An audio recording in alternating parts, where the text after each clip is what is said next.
জি sir, আমরা 10-এ শুরু হলে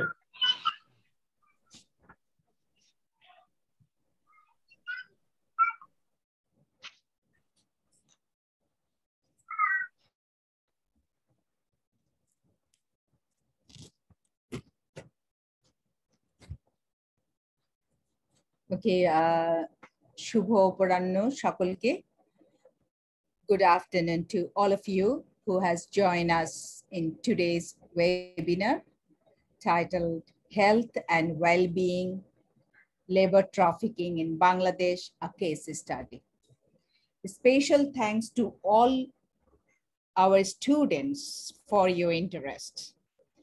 I would also like to express my sincere thanks to Dr. Abid, today's speaker, and honorable discussant, Professor Omar Rahman sir, for accepting our invitation. It is my pleasure to introduce the presenter, Dr. Ahmed Abid.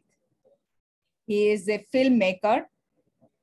He is also a member of the Humanitarian and Development Research Initiative, School of Social Science, Western Sydney University, Australia. He has done his PhD in Human Rights Society Multi-Level Governance, which was co-managed by universities in Australia, Croatia, Cyprus, and coordinated by the Human Rights Center, University of Padova, Italy. He has more than 15 years of experience in humanitarian and crisis management, including carrying out academic research in Asia and the Pacific.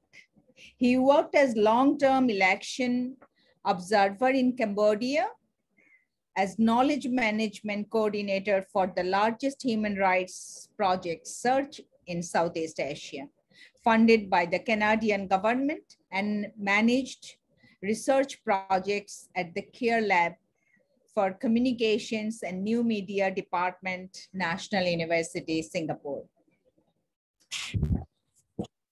His research discipline focus has been on safe migration, refugees, and labor trafficking, and vulnerable groups, including children, women, and ethnic minorities, with a particular focus on forced migration.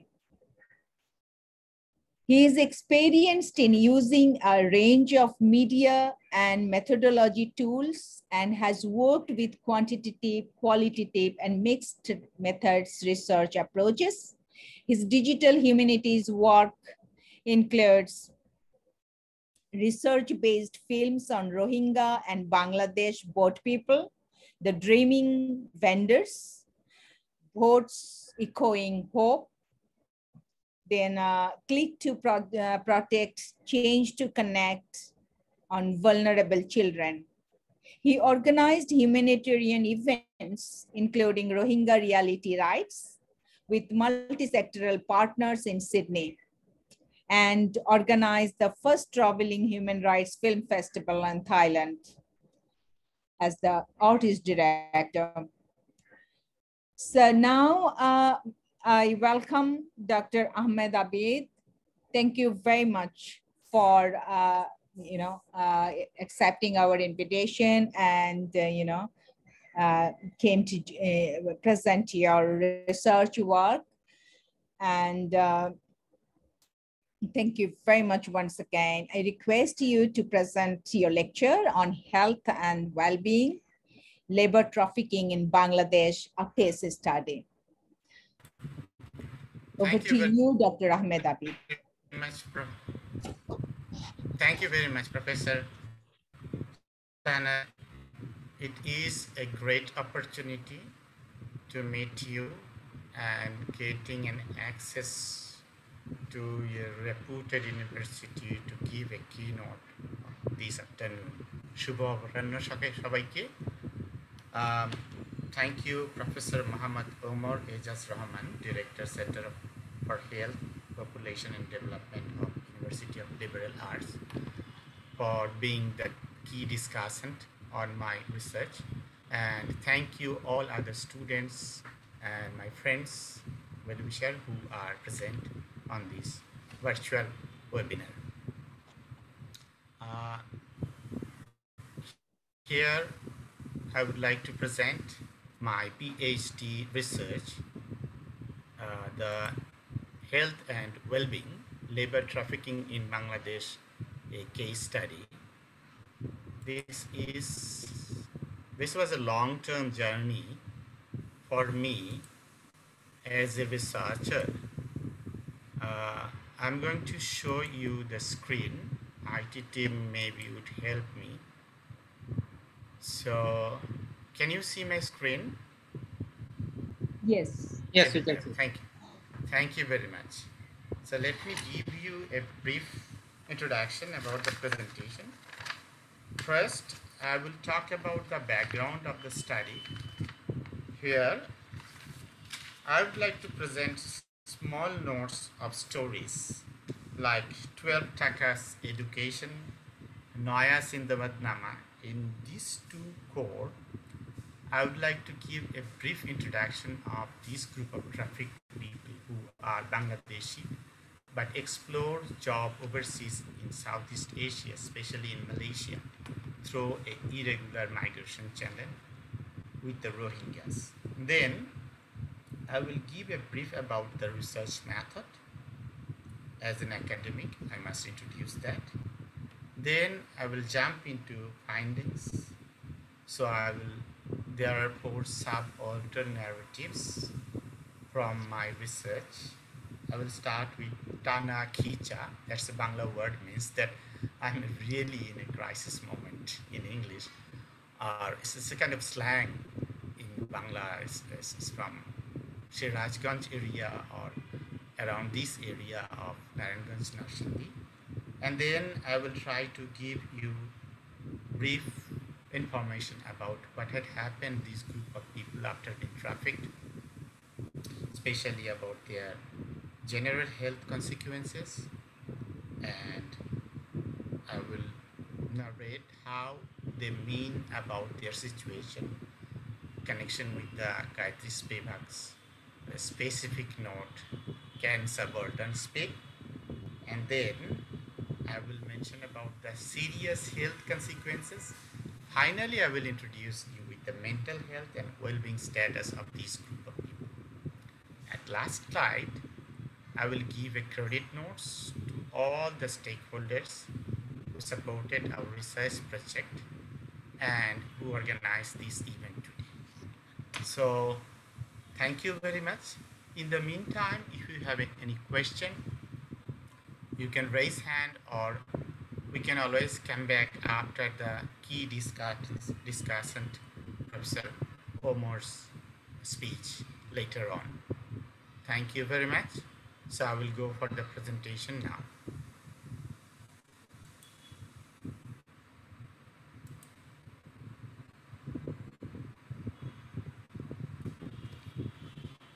Today is my great opportunity to present this study, Health and Well-being, Labor Trafficking in Bangladesh, a case study. This is only a part of my study. Actually, it's the key main chapter, chapter 7 of my study, where I would like to, or I have came up with this situation of the traffic group of people. Before starting this presentation, I would like to take you around the background of my research, why I was interested to do this study. I hope every slide will take around 2 minutes. I got 40 minutes. I hope to complete within 30 or 35 minutes my presentation. Dr. Abid, can you just speak up? I'm having a hard time hearing you. Is that okay? Can you hear me now? Let me আরেকটু জোরে বললে ভালো হয়, মাইকটা একটু সামনে আনলে ভালো হয়, কারণ শোনা যাচ্ছে না। আমার মাইকটা দেয়া আছে, কিন্তু কোন কারণে আমাকে একটু জোরে বললেই হবে, একটু জোরে বললেই হবে, একটু। Can you hear me now? Right, exactly. Yeah. Okay. I raised the volume. Okay. Thank you very much. Thank you very Yeah. much for the feedback. So let's go back to the slide of 12 Taka education. Narratives of 12 Taka education. In my whole life, when I grew up by the side of river Yamuna in Tangail and another village Sayyadpur, where I was born, its name is by the side of river Oiran. I started my journey, school education. I completed my university, and when I went abroad, I found that the education cost in my home in Bangladesh was severely cheap. I couldn't even imagine. I studied a lot of famous and well-known universities like National University of Singapore, but I couldn't imagine they could afford this cheap education what I have enjoyed being a national citizen of Bangladesh. What I can see, I had to pay only 12 taka during my university education while I was doing an MA, a bachelor, not bachelor, honors and MA in University of Dhaka. When after that I started my career as a print media journalist. When I started my career, I realized that maybe the peasants community, hardworking manufacturing workers, RMG workers, and working class people, all these group of people made my education so cheap. That's why I could be able to get this cheap education. But I was wrong. Later on, I realized when I moved to Thailand for a further higher education, I realized that a group of people whom we call Prabashi Shromik, or in English migrant worker, who used to do 3D jobs, means dirty, dangerous, and demanding, and often live in an unfriendly environment, leaving their loved, beloved family members at home. Those group of people, and most of them are undocumented or working illegally overseas, are the group of people who made my education free. Therefore, I had a commitment. I mentioned this in my PhD research to do or to find the narratives of this group of people, how they are being treated when they went overseas or stay over there. I was been following a group of illegal migrants since 2006, and I can see one of my friend who is the producer of my film, Chandan, is here. Out of my curiosity, first I made a film, The Dreaming Vendors, about the boat people from Bangladesh. I didn't see whole picture, though I thought maybe I am seeing the whole picture of this narrative.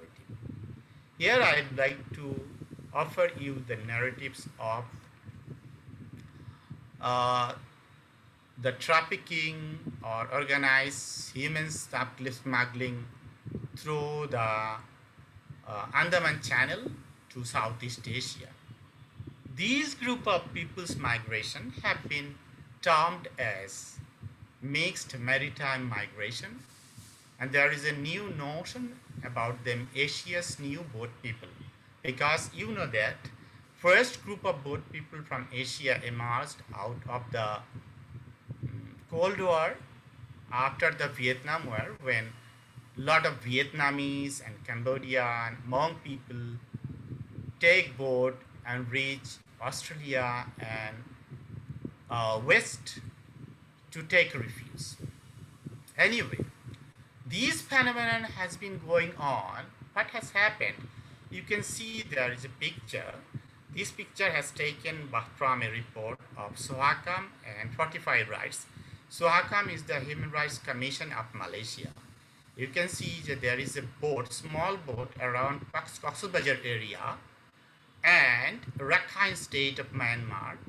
They are putting this group of people in larger ships and these larger ships go down the stream of waterways to the Malaysian and Thai, northern Thailand, where they also divided the group of people in small boats or peace boats and sent them in Malaysian and Thai border.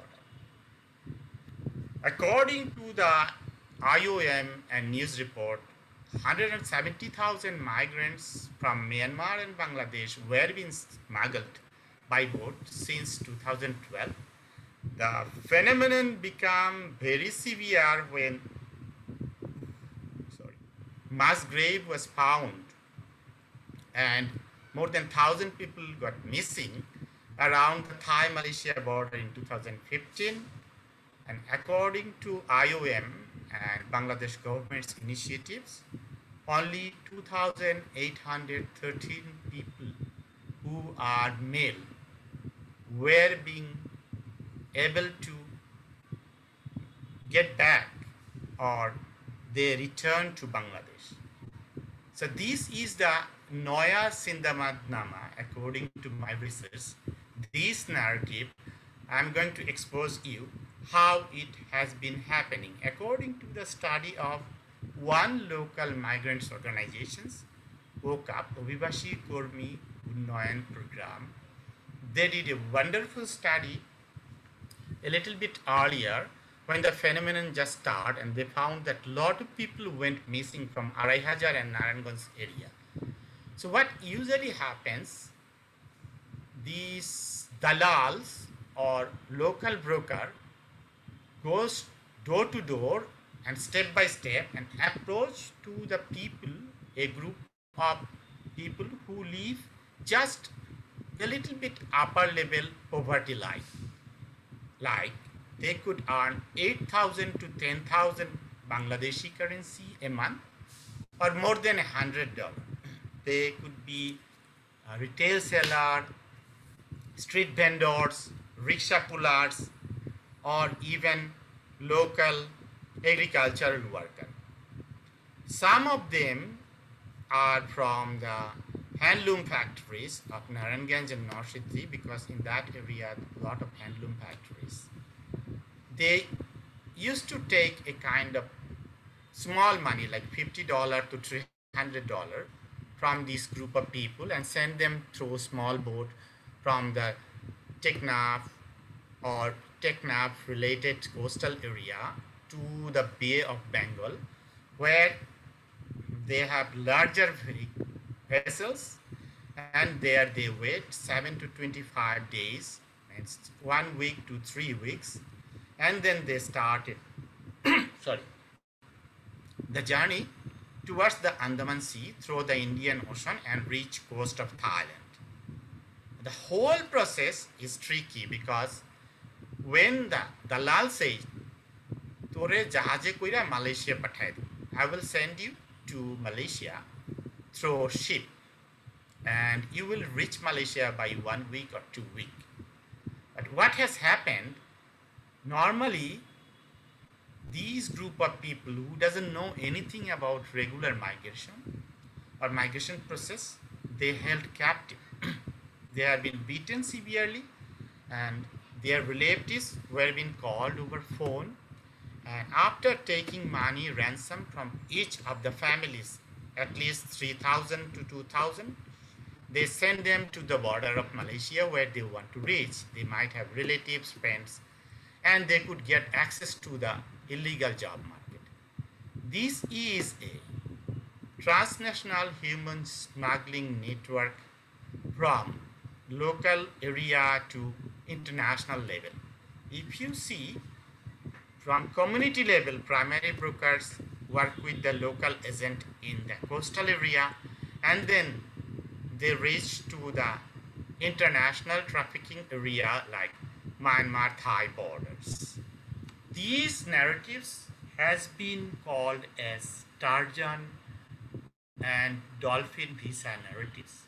Earlier they used to use term like Tarzan visa because earlier when the human smuggler used to send people Malaysia, some of them were being sent through the air route from Singapore or from Kuala Lumpur, or no, sorry, not Kuala Lumpur, from southern part of Thailand, and then they were taken through the route uh, jungles that used to call Tarzan visa. Later on, this group of tricky trafficker or transnational human trafficker groups changed the term into dolphin visa. Later, they just use only one word by ship. Now they use another jargon called receive call, where they have been held captive and pay the ransom or down payment of their money to reach the shore of Thailand. I thought this has been going on for nearly a decade, but I was wrong. Before going to the findings and narratives and timeline, let me introduce you about my research methods. It was a qualitative study where we have taken the respondent lived experience and triangulate data from semi-structured interview and gray literature and secondary source like NGO's report. And I found 25 respondents, 4 stakeholders and community leaders, including migrants experts around the country from 4 locations: Dhaka, Cox's Bazar, Chittagong, Narayanganj, Norsindi, and Shirazganj. I had to develop a wonderful project steering committee through the Western Sydney University and Dhaka University that was chaired by Professor Mafizur Rahman of Mass Communication and Journalism Department, where I get access to the respondent with the 3 migration-related NGOs: OKAP, Abhibashi Kormi Unayan Program in Narayanganj, Norsindi, and Cox's Bazar with Young Power Social Action, and DDP in Shirazganj. So far I have collected 29% interview from 28 interview sessions. So those are the basic data. On the top of that, I have collected 350 quantitative data with measurement and scientific tools about their health and mental health situation. So I didn't get time to explore this data yet. Here is the methodology I offer you, I have taken during my research. So what had happened?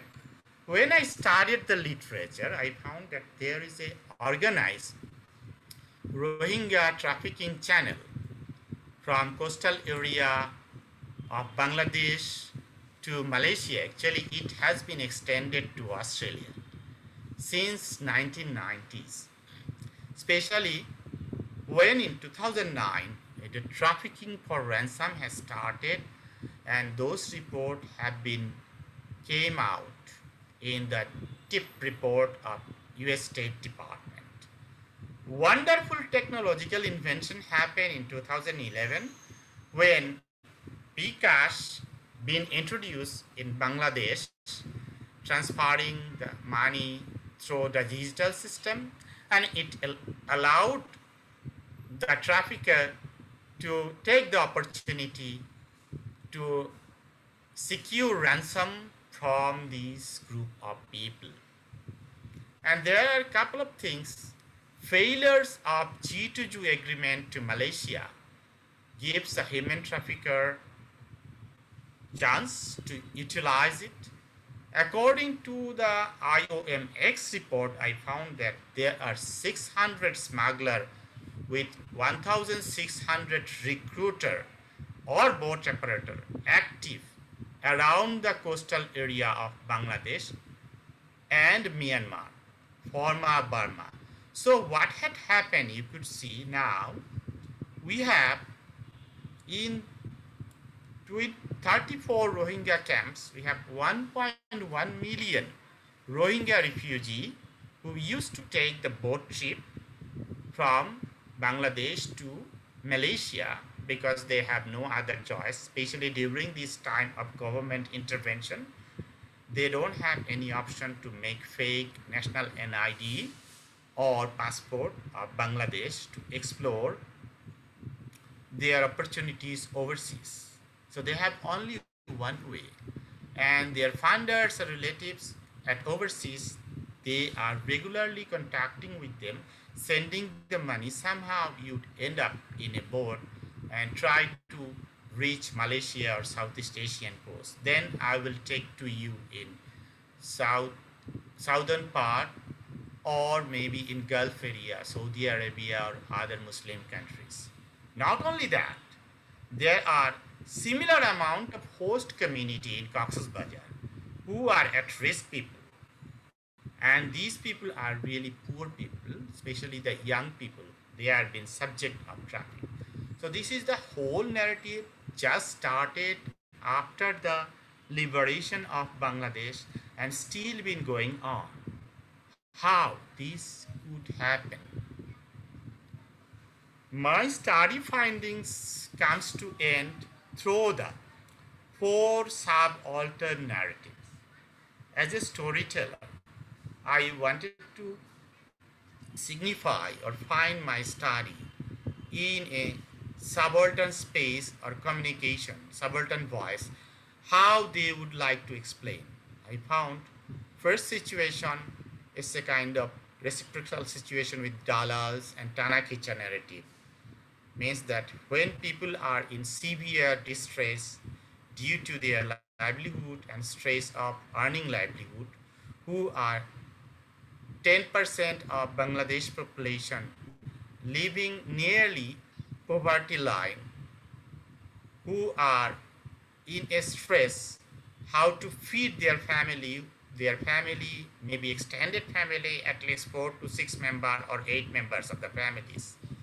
And those people get trapped by the doorstep dalal. এই ঘরের কাছে যে দালালগুলো আছে তারা বলে এই এত খাইটা কি হবে, তুই 8,000 10,000 টাকা বেতন pass, you could earn hardly 8 to 10,000 money currency. How could you feed your parents and your family? See, what I'm going to do, I will send you to Malaysia without taking any advance or down payment. You can pay after reaching near the Malaysia border, and you can pay through bKash or mobile financing system. So these narratives of Tana-Khicha and Dalal put this group of people in reserve guard. It's a clearinghouse. Actually, it's a kind of dozok. In Bangla Shabdo, dozok is a Farsi Shabdo, I think. Okay. So it's a kind of hell where they held captive next to the Thai-Malaysia border and have been beaten regularly for ransom or additional money. So these, in my study, 40% respondent who lost their regular working capacity, earning capacity, because of their physical limitations, they had been through injuries and psychological stress. And these group of people come down below the poverty line. Yes, that is the Tana-Khicha, Dalal and receiver narratives. I will not discuss about anything about Nauka right now. So what has happened, these group of people, they lost their last resort of property, maybe livestock, homestay, living area, তাদের 3 কাঠা জায়গা, and these contributed their sustainability to distress and raised their mental health issues. This is the whole findings of the study. So I would like to take you down to the some of the cases, how severe the cases are. One of the case name is Johar Ali, which is 2 years old young people from Cox's Bazar. Trust me, all the name are anonymous because of the ethical condition and the safety of the respondent. So these respondent who tried to commit suicide set fire on his house and divorced his wife orally, like যেভাবে দেয় আর কি 3 তালাক দিয়ে দিয়েছে তার later on the community returned his wife allowed his wife to return back after the frustration what he said that এই যে tension ভয় লাগতো না আমি নিজেকে নিজে ঘৃণা করতাম নিজের উপর এতটাই বিরক্ত ছিলাম যে আমার ঘৃণার মূল কারণ হলো যে আমাদের পাড়ায় আমার পাশে আরেকটা যে পরিবার ছিল তারা তো এখন আমেরিকা চলে গেছে আর আমি দিন দশায় দিন পার করতেছি এই কারণে আমি বিষ খাইছিলাম আমার খাওয়া থাকার অনেক কষ্ট জীবন পার করতে আমার কষ্ট হয়ে যাচ্ছে এই যে সকাল বিকাল খাওয়া দিয়ে নিয়ে চিন্তা করতে হয় এই বিদেশ যাওয়ার ফলে আমার জীবন একদম নষ্ট হয়ে গেছে আমি খুব একটা স্বাভাবিক জীবন যাপন করতে পারছি না মনটা খারাপ লাগে situation of this Johar Ali although he is capable to work physically nobody offers him job of a daily labor he has 6 family members to feed every day this is one of the respondent that express his situation but there are a lot of respondent they didn't express well because they don't have the voice like for example Jahalam Box this person is really like a Sindabad he tried many times and entered Malaysia illegally at last time when he had not enough money to make his documents and visit Malaysia where he had a ready job so he can get connected with this group of traffickers and peoples. After the expedition, what had happened to him? These 56 years old people, man from Sirajganj, whose name anonymously I put Jahalam Box because we had the story of Jahalam, you know that. So it's a faulty story of our justice and police department. He said that I was very strong and well-willed person. When I was sick for 7 or 8 months, this man got cancer, a throat cancer, while he was working in a plastic factory. You know, we use a lot of plastic bag and packs for one-time factory. He was working in that factory. And I reduced half of my size already.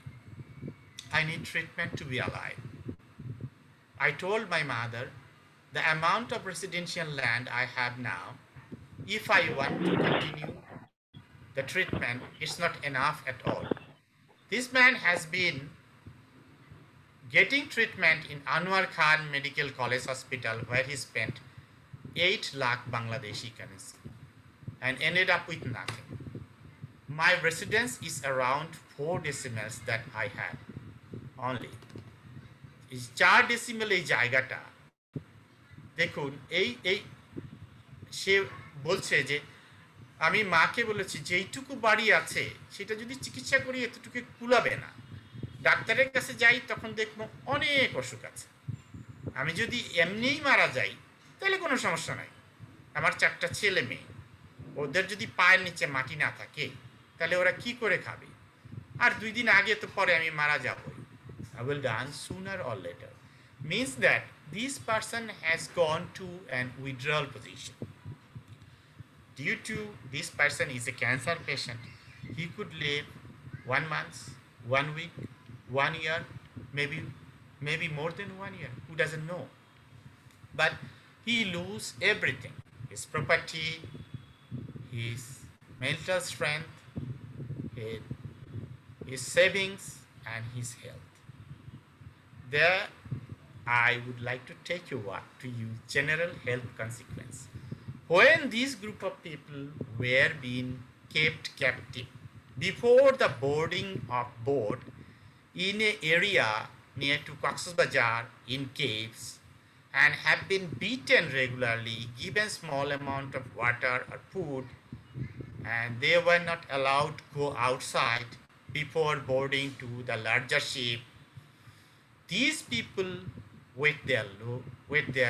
lose their weight, they reduce their appetite, they have problem with sleeping, they have pain, ache over the body parts, and in general, it's a worsened situation compared to pre-journey. None of these person, I couldn't find any of these said that they have the same ability of perform work, paid work, what they have done before the journey. So I found out of 25 respondents, 20 said that their general health situation have been worsened, especially 7 of them having problem with sleeping, means that they couldn't sleep at night. We'll come back to that point in the mental health situation and consequence. Let me take you to the great innovation or the great point of our subaltern studies, where we say that can subaltern speak? I couldn't translate this word, although I translated in my thesis. This is about the dialogue of Goribullah. This person survived an accident. He was been sending money as migrant workers, working illegally in Malaysia for more than 3 years, reaching in Malaysia after struggle by boat. This person had an accident in the street, stayed in hospital more than 2 weeks, and have been sent back to Bangladesh. And he had an operation in Dhaka Medford Hospital. He had 4 steel pipes in his 2 legs, so he couldn't walk properly. His one daughter used to work in a manufacturing factory, and his mother, his brother's wife, and his another daughter used to take microcredit loan from the NGOs, and that's how he pays his hafta or weekly payment for his loans. He shared with me, চারটা rod ভরা, বুঝছেননি, এই যে operation করে আইছি, বুঝছেননি, আমি তো কাইকে দিতে পারি না। হি কুডন্ট ওয়াক, রাইত হইলে ঘুমাইতে পারি না, শরীরটা তামা তামা হইয়া ঝিমঝিম করে, বুঝছেননি, আমার তামাম শরীরটা ব্যথা বুথা করে, ঝাড়া মারা দেয়, একটা অপারেশন করা দরকার এর মধ্যে। How could I help this person? He used to beg alms in the local hut every week. He needs further treatment because his wife left him when he get back.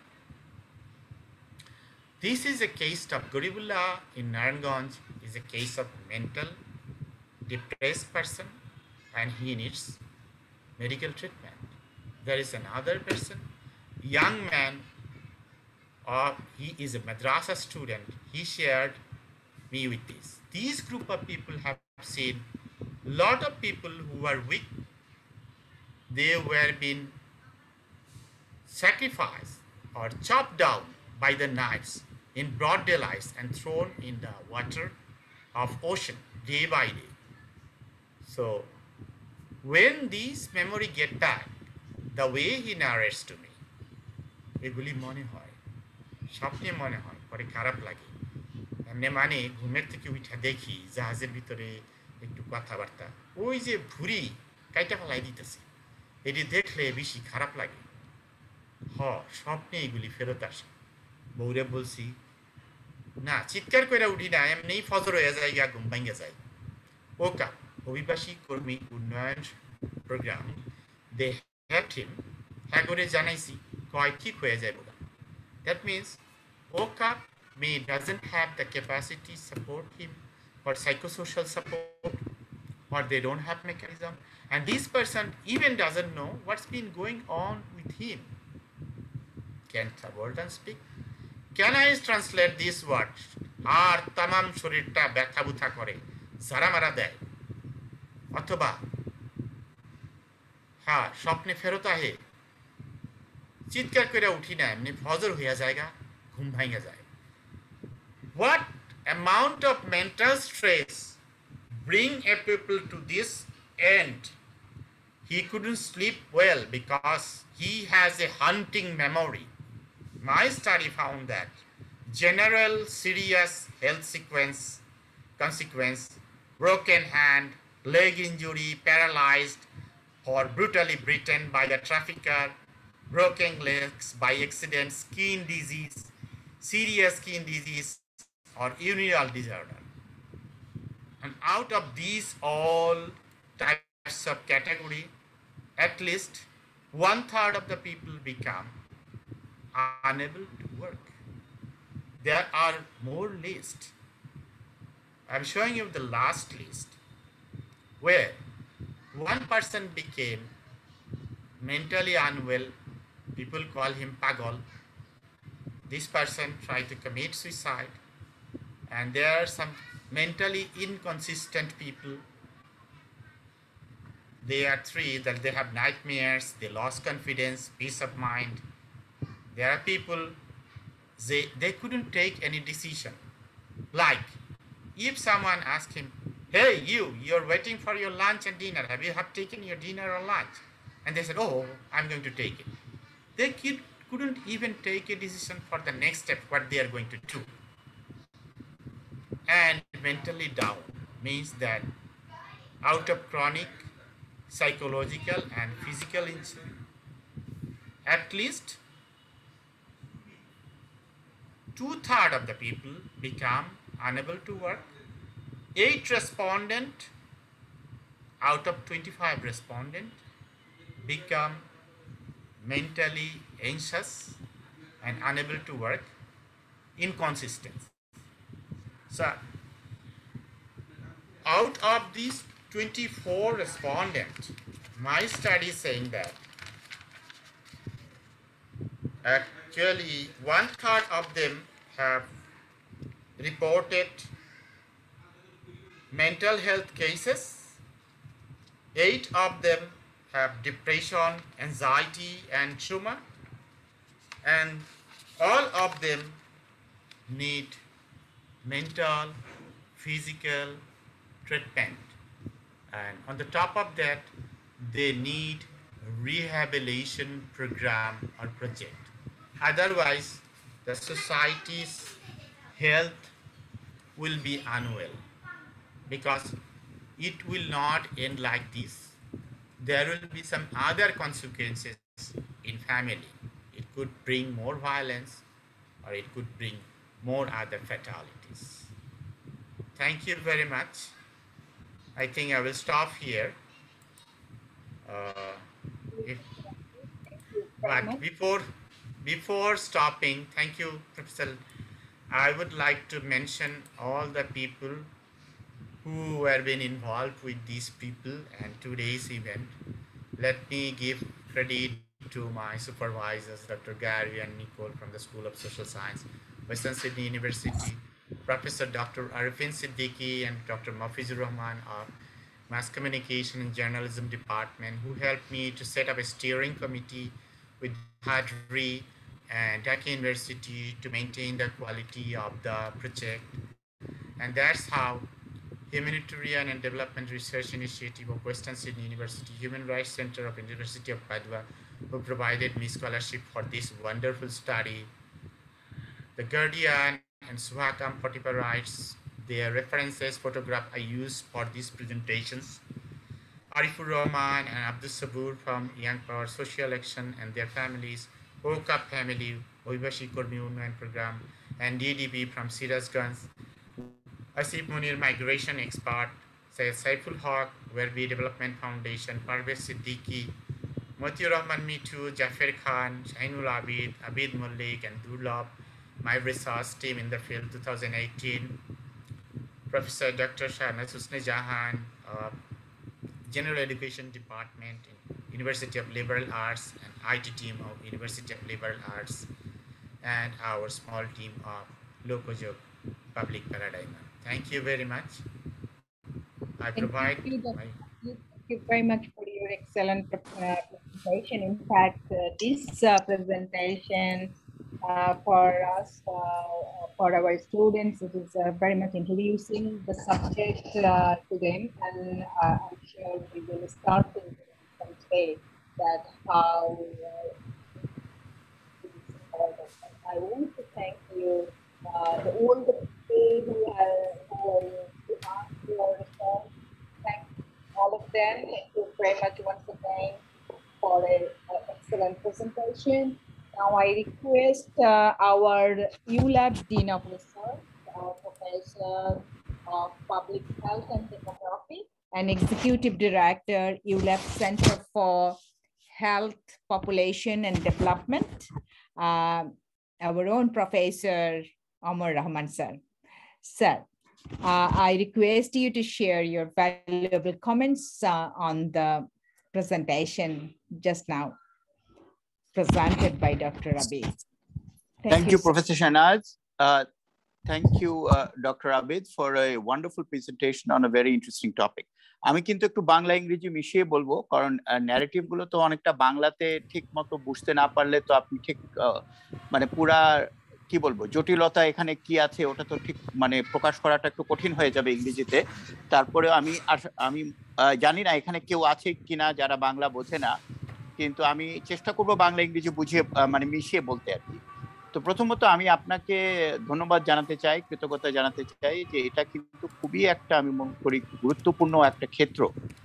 It's a very important area which এটা কিন্তু আমি বলবো যে একটা অবহেলিত ক্ষেত্র। এটা we have really not known a lot about this issue, and এটার জন্য আমি প্রথমেই আপনার কাছে ধন্যবাদ জানাতে চাই that you have shown a light. আপনি এটাকে নজরে নিয়ে এসেছেন, এটাই আমি মনে করি এটার মানে মুখ্য মানে অবদানটা কিন্তু ওটাই। এখন ব্যাপারটা হচ্ছে কি যে এই গল্পটা যে খুব যে আশ্চর্যজনক তাও না। আমি কতগুলো আমার একজন মানসিক রোগের বিশেষজ্ঞ হিসাবে আমি জানি না আপনার সবাই জানেন কিনা, I am a psychiatrist, I'm a clinical psychiatrist, and I'm also a demographer. So this topic has interest for me from a variety of perspectives. One is as someone who's interested in international migration, I'm interested in the whole phenomena of illegal well, I shouldn't use the word illegal, undocumented trafficking and the people who are subject to it. And as a mental health specialist, of course, I'm interested in the phenomena of the adverse consequences of this kind of behavior. তো প্রথমে আমি একটু বলি, আমি এই ব্যাপারগুলোতে যে অনেকদিন ধরেই একটু চিন্তা ভাবনা করছি যে কতগুলো কিন্তু মৌলিক প্রশ্ন সবসময় চলে আসে যে এত ঝামেলা হওয়ার সত্ত্বেও লোকে এইগুলো এই কার্যকলাপে লিপ্ত হয় কেন, মানে why are people continuing to be involved in undocumented trafficking even when obviously আপনি যেটা মানে খুব সুন্দরভাবে প্রকাশ করেছেন যে এখানে তো অনেক ঝামেলা আছে। তো এখানে একটা ব্যাপার আছে যেটা আমাদেরকে প্রথমত একটু নজর দিতে হবে, লোকে যায় কেন, অভিবাসনের মানে মূল মানে লজিকটা কি, মানে যুক্তিটা কি, কেন এত দিন ধরে এত যুগ ধরে বছরের বছর ওই একই জায়গা থেকে লোকজন এখনো কিন্তু এই ঝুঁকির শিকার হয়ে কিন্তু যাচ্ছে, যদিও যারা ফেরত আসছে কিন্তু খুব কম ফেরত আসে। প্রথম let me first point out, as you have pointed out, যে আমি জানি না এখানে what is the actual the rate of return, but আমার ধারণা that it's a minority of people who return. তো মানে 1,000 জন মানে 10%ও ফিরে আসছে কিনা এটা আমি খুব আশ্চর্য হব না যে এটা is probably much less than 5%। তো এখানে ব্যাপারটা হচ্ছে ওদের কি হচ্ছে, ওদের পরিণতিটা কি। কারণ দেখেন এটাকে আমাদের মোকাবেলা করতে হলে কতগুলো জিনিস আমাদেরকে কঠিন বাস্তবতা কিন্তু উই হ্যাভ টু অ্যাকসেপ্ট। লোকে যায় কারণ একটা আশা নিয়ে একটা আকাঙ্ক্ষা নিয়ে লোকে যাচ্ছে, কারণ ওরা যেখানে যে অবস্থায় আছে ওখান থেকে ওরা আরেকটা ভালো অবস্থায় যেতে না। কিছুটা হলে আমি রোহিঙ্গাদের ব্যাপারটা আরেকটু I am sympathetic two all of them. First of all যে রোহিঙ্গাদের তো খুব বেশি কিন্তু অপশন নেই, ওরা যেই অবস্থায় আছে ওদের কিন্তু বেড়ে ওঠার কিন্তু খুব ওরা মানে কোনো লিগাল স্ট্যাটাস আদৌ কোনোদিন পাবে কিনা ইট ইজ ডাউটফুল। তো ওরা রেফিউজি ক্যাম্পে আছে, বাংলাদেশে আছে, সামনে বেড়ে ওঠার কিন্তু সুযোগ খুব কম। ওরা কোনো লিগাল স্ট্যাটাস নেই, ওদের চাকরি করার কোনো সুযোগ নেই, ওরা টুকটাক ব্যবসা বাণিজ্য করে যেভাবে মানে জীবন কাটিয়ে দিচ্ছে। তো ওদের একরকমের একটা মোহ, একরকমের একটা আকর্ষণ থাকাটাই স্বাভাবিক। ওরা যে জানে না যে এটা খুবই ঝুঁকিপূর্ণ এটাও সত্যি না, ওরা জানে, কিন্তু আমি যেটা সবসময় বলি এই মাইগ্রেশনটা কিছুটা হচ্ছে লটারির মতো। লটারিতে দেখেন হাজার হাজার লোক যোগদান করে, একজন জিতবে, তার মানে 1000 থেকে একজন জিতবে। কিন্তু আমি তাহলে লটারিতে যোগদান করছি কেন? আমি তো জানি যে আমার জেতার সম্ভাবনা হচ্ছে খুবই অল্প, কিন্তু আমি আশা করছি আমারও তো হয়ে যেতে পারে, আমারও তো ভাগ্য খুলে যেতে পারে। আমি আল্লাহর উপরে বিশ্বাস রাখি যে আমার আজকে এখন আমার ভাগ্যে খোলার এখন সময় এসছে। তো আর যদি আমি মনে করি যে এখানে যা আমি ব্যয় করছি ওটা তুলনামূলকভাবে কম, কিন্তু আসলে এখানে সমস্যাটা তো হচ্ছে যে ওই খরচটাও তো কম না।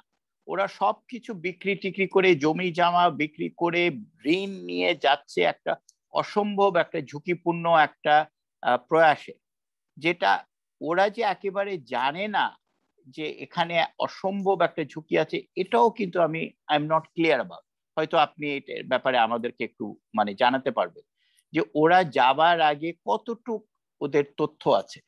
কারণ ওরা তো একই কমিউনিটি থেকে একটা চেন মাইগ্রেশন হচ্ছে না, বারবার এই দালালরা ওরা তো একই গ্রামগুলোতে গিয়ে লোকজনকে মানে প্রতারণার শিকার করে ওদেরকে বলছে যে দেখো তোমাদের একটা উজ্জ্বল ভবিষ্যৎ হবে, তোমরা এখানে গিয়ে এখন হয়তো 4-5 হাজার টাকা আয় করছো, ওখানে গিয়ে 20,000 টাকা আয় করতে পারবে। ওই মুহূর্তেই তো লোকে যাচ্ছে। সো ইনফ্যাক্ট লিগাল মাইগ্রেশন আর আনডকুমেন্টেড মাইগ্রেশনের কিন্তু motivation is the same, which is economic betterment, মানে আমার অর্থনৈতিক উন্নতি হওয়ার কারণেই তো আমি যাচ্ছি। কিন্তু আপনি যেটা একটা করুন যে মানে বর্ণনাগুলো দিলেন, তো প্রথমেই তো আমার কাছে খটকা লাগছে যে আচ্ছা এতই যদি কষ্ট হয়, এতই যদি আমাকে সবকিছু হারিয়ে ফেলতে হয়, তাহলে এটা প্রচার হচ্ছে না কেন? আর এই প্রচারের কারণে অন্যরা কেন একটু সাবধানে থাকছে না কেন? মানে এখানে একটা সতর্কতা আসছে না কেন যে এই ন্যারেটিভ গুলো, এই মানে গল্পগুলো কি অন্যরা কি জানে না, নাকি জেনেও মনে করছে যে না আমার এটা হবে না, ওনার একটা খারাপ অভিজ্ঞতা হয়েছে কিন্তু আমার হবে না, কারণ আমি তো আমার ভবিষ্যৎ খুলে যাবে, আমি 5,000 টাকা থেকে 50,000 টাকায় চলে যেতে পারবো। এখানে একটা ব্যাপার আছে, এখানে কিছুটা লজিকও কাজ করছে। যাচ্ছে তো হাজার হাজার লোক, ফিরে আসছে তো মানে হাতে গোনা কয়জন। তো হয়তো ওরা মনে করছে যে যারা ফিরে আসছে তারা পারেনি যে কোনো কারণে, অনিচ্ছাকৃত কারণেই বেশিরভাগ, ওদের ভাগ্য খারাপ, ওরা ঠিক মতো এটা মানে মোকাবেলা করতে পারেনি। অন্যরা তো মোকাবেলা করেছে, অন্যরা তো এখন মোটামুটি একটা ভালো অবস্থায় আছে, আমিও ওদের মতো একটা ভালো অবস্থায় চলে যেতে পারবো। That is the logic. এছাড়া তো এটা তো বোঝা খুব মুশকিল যে এত ঝুঁকিপূর্ণ একটা প্রয়াস, একই ঝুঁকিপূর্ণ একটা যাত্রা, যেখানে মানে মারা যাওয়ার একটা ঝুঁকি আছে, মানে অসম্ভব ভাবে ক্ষতিগ্রস্ত হওয়ার, শারীরিক মানসিক ভাবে ক্ষতিগ্রস্ত হওয়ার একটা, you have a huge amount of risk of being physically damaged, mentally damaged, and you are giving us a very important information and spotlight on the people যারা ফিরে এসছে। কিন্তু আমার ধারণা, আর আমি আপনার এই ব্যাপারে আপনার ধারণাটা একটু জানতে চাই, যে অন্যরা কিন্তু এই ব্যাপারে কিন্তু বিন্দু মাত্র কিন্তু ইনফ্লুয়েন্স হবে না, আমার ধারণা। কারণ ওরা মনে করবে যে ঠিক আছে, ওর ভাগ্য খারাপ, ওর খারাপ অভিজ্ঞতা হয়েছে, ও হয়তো কিছু একটা উল্টাপাল্টা করেছিল, এই জন্যই তো ওর এরকম একটা সমস্যা হয়েছে, আমার কিন্তু এটা হবে না। তো আবার নতুন করে যখন দালালরা ওকে বলছে যে তুমি 20,000 টাকা দাও, আমি তোমাকে মালয়েশিয়া পাঠিয়ে দেবো, হ্যাঁ, ও হয়তো এদেরকে চেনে বা এদের ব্যাপারে কিছুটাও জানে, ও কি বলে না যে আমার ওদের মতো হবে না, এটা আমি জানি। আমার ধারণা যে ওরা এটাকে ডিসকাউন্ট করে, ওরা ওটা মনে করে যে এটা হচ্ছে এক রকমের একটা ব্যতিক্রম ধর্মী একটা অভিজ্ঞতা, আমার কিন্তু অভিজ্ঞতা একটু অন্যরকম হবে।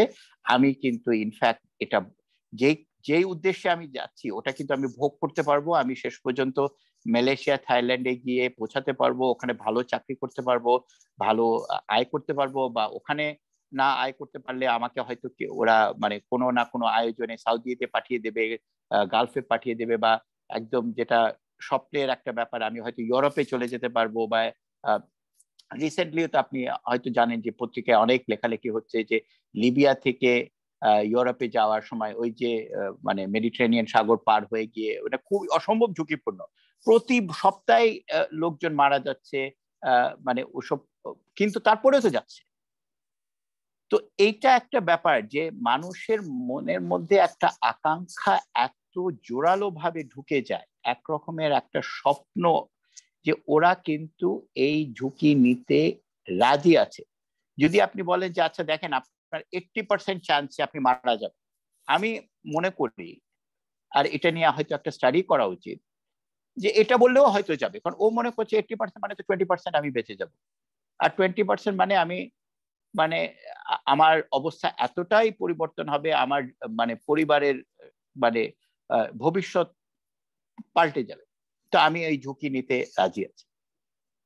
তো দিস ইজ আ ভেরি, আমি বলবো যে খুবই ডিসহার্টনিং একটা ব্যাপার, যে এত কষ্টর প্রমাণ পাওয়ার পরেও কিন্তু লোকজন আবার ওই ঝুঁকিপূর্ণ এই কষ্টকর একটা যাত্রায় কিন্তু রেডি আছেন। দ্যাট টেলস আস এটা কিন্তু বন্ধ করা খুবই কঠিন হবে, খুবই কঠিন হবে, কারণ যতদিন আমি মনে করব যে আমি ইটালিতে গিয়ে আমি 10 গুণ বেশি আয় করতে পারবো, আমি মারা যাওয়ারও ঝুঁকি যদি 80-90% হয়, আমি ওই 10% ঝুঁকি, ওই 10% চান্স নিয়ে আমি যাব। That's number one.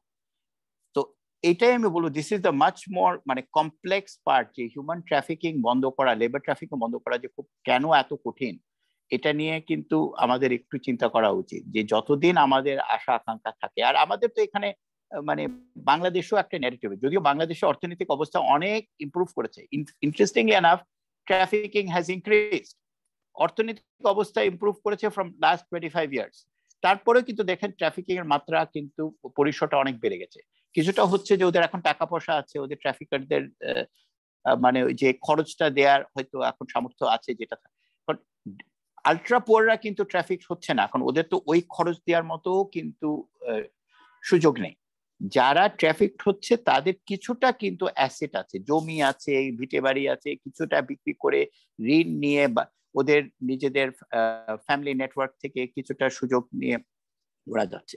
কেন যাচ্ছে? কারণ কারো উদাহরণ দেখি, ওই যে অমুক গ্রামের অমুক ছেলে দেখেন এখন তো বিরাট বড় লোক হয়ে গেছে, ইটালিতে বিরাট বড় বাসা, বা ডেনমার্কে গিয়ে এখন সুন্দর জীবনযাপন করতে পারছে, আমিও ওর মতো হব। মাঝে যে একটা বিশাল বড় একটা ঝুঁকির মধ্যে দিয়ে আমাকে যেতে হচ্ছে, এইটা কিন্তু ও গুরুত্ব দিচ্ছে না। বিকজ এই জন্য আমি বলি এটা লটারির ব্যাপার, আমি লটারিতে যোগদান করব, এটা একটা জীবনের মরণের একটা লটারি, ওই লটারিতে আমি যোগদান করব, হয় মরবো বা না মরলে আমার কিন্তু সবকিছু পাল্টে যাবে। কারণ বিকল্পটা কি? বিকল্পটা হচ্ছে যে আমি যেখানে আছি এখানে আমি খুব যে খারাপ আছি তাও না, কিন্তু ওখানে কিন্তু কোনো দ্রুত পরিবর্তন আসার কিন্তু কোনো আশা নেই। এইভাবেই আমার জীবনটা চলে যাবে। আমি যদি মানে মানে নিম্ন মধ্যবিত্ত একটা জীবন যাপন করছি, এখান থেকে আমার বেরিয়ে আসার সম্ভাবনাটা কিন্তু কম। এখানে লটারির মাধ্যমে আমি কিন্তু এক লাফেই কিন্তু বাজিমাত, যদি জিতি, যদি আমি এই ঝুঁকিটা পার হয়ে যদি যেতে পারি, তাহলে আমি কিন্তু এক লাফেই, এক ধাপেই, একবারেই কিন্তু আমি বড় লোক হয়ে যাব। এটা হচ্ছে স্বপ্নটা। বাস্তবটা তো আসলে অসম্ভব কঠিন একটা বাস্তবতা, যেটা আপনি দেখিয়েছেন।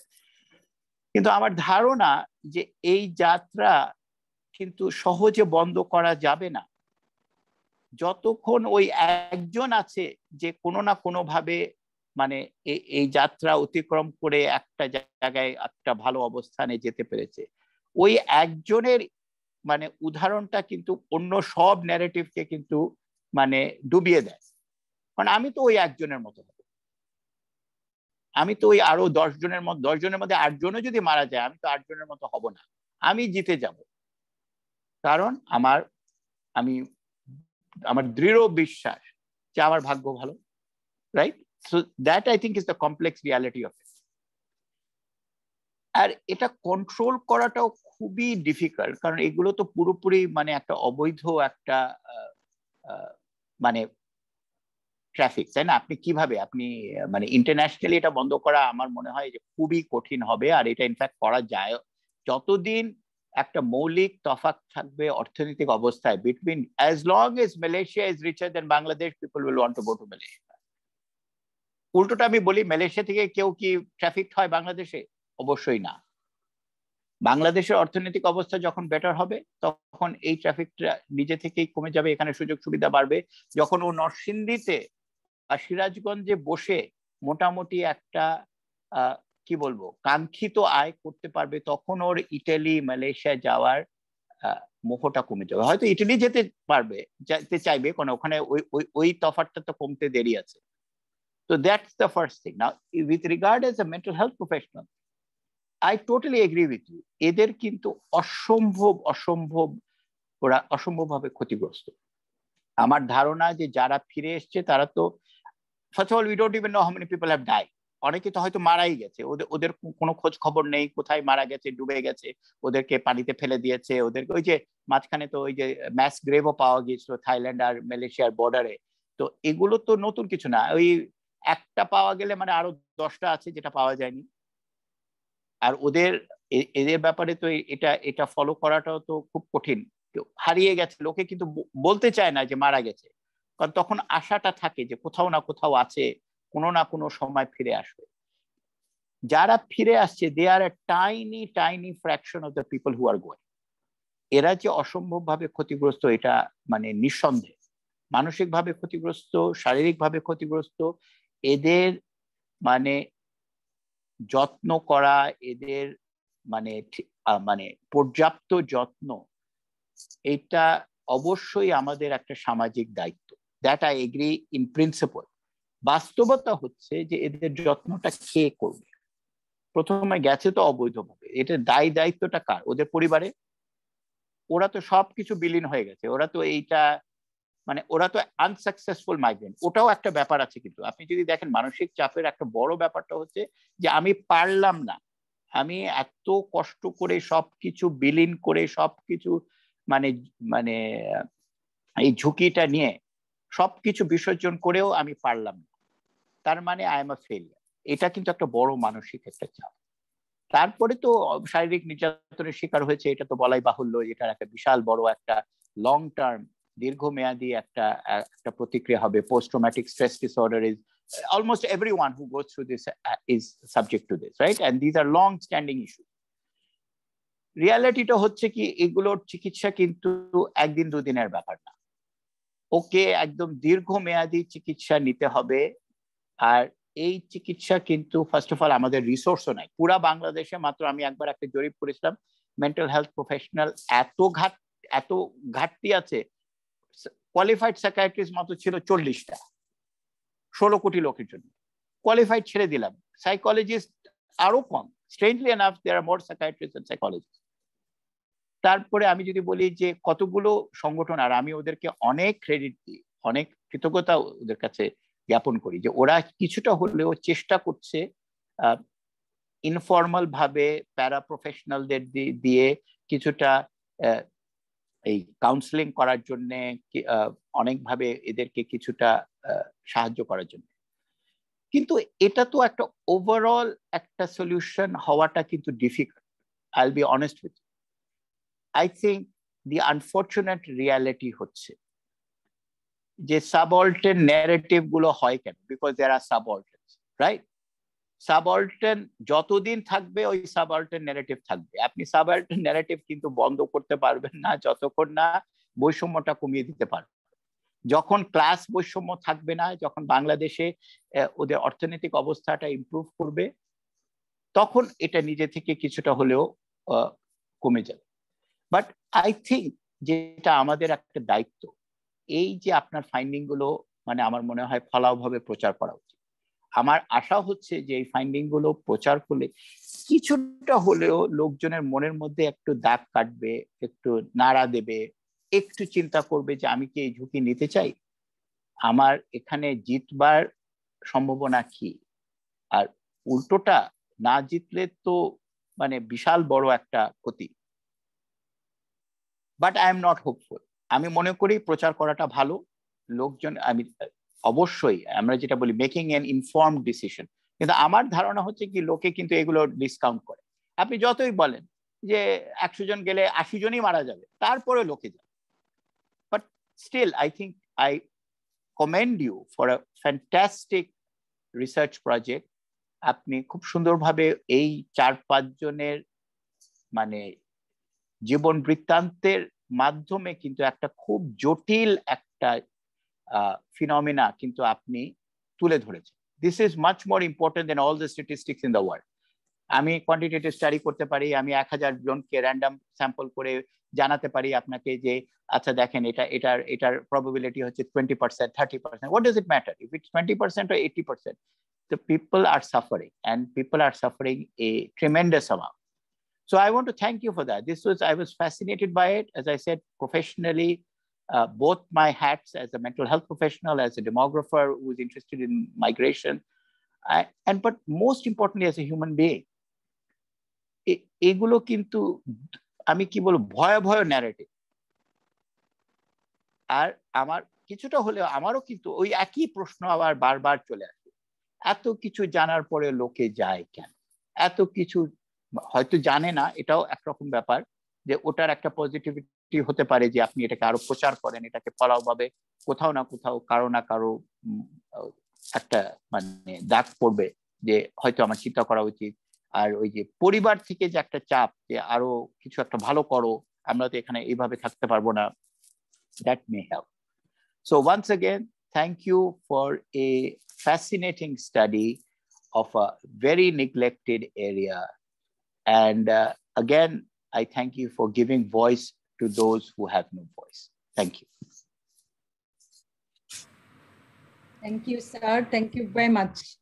অনেক ভালো লাগলো আপনার কথা শুনে, এবং আমি আশা করি আমাদের ছাত্ররা যারা আমাদের সাথে আছে তারা তাদেরও ভালো লেগেছে এবং তারা কিছু জানতে পেরেছে। তাদের কাছে নতুন প্রশ্নগুলো আবারও নতুন ভাবে হয়তো তাদেরকে প্রশ্ন তুলবে তাদের মনে, এবং আমরা এই জিনিসগুলোকে নিয়ে ইনফ্যাক্ট দ্য হিউম্যানিটেরিয়ান এই জায়গাটাতে আমাদের ছাত্ররা চিন্তা করবে, এই জায়গা আমার মনে হয় এটা একটা ভালো দিক, এবং আমাদের ছাত্রদের কাছ থেকে আমরা এটাই আশা করি। আমি আবিদের কাছে যাব, কিন্তু এর মধ্যে একটু বলে নিতে চাই যাদের প্রশ্ন আছে এবং যারা কিছু আলোচনা করতে চান, প্লিজ আপনারা একটু যদি হ্যান্ড রেইজ করেন এবং প্রশ্নগুলো বলেন তাহলে সুবিধা হয় স্পিকারের ওইগুলো উত্তর দিতে। আর আমাদের মধ্যে যারা আছেন কিছু আলোচনা করতে চান তাদেরকেও আমি স্বাগত জানাই। Most welcome to all of you.